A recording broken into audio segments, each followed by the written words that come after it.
السلام عليكم ورحمة الله وبركاته. طريقة إنشاء قناة تليجرام عامة وطريقة إضافة مشرف. في البداية رح أروح على التليجرام، رح أضغط على القلم، رح أختار ليس الآن، رح أضغط على قناة جديدة، رح أكتب اسم القناة. إذا بدي بقدر أكتب الوصف.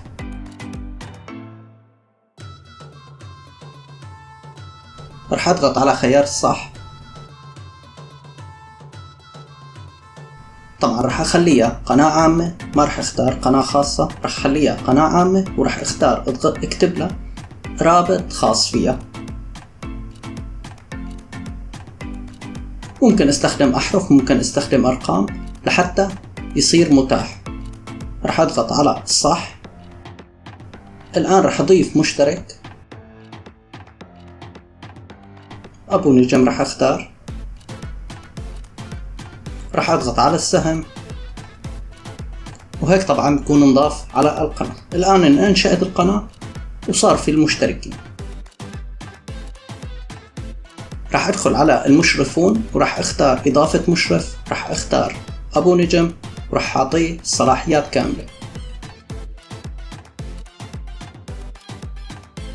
رح أضغط على الصح. هيك بيكون صار مشرف كمان، صار عندي مشتركين ومشرفين. إن شاء الله يكون الشرح واضح. تحياتي للجميع، أخوكم أبو نجم.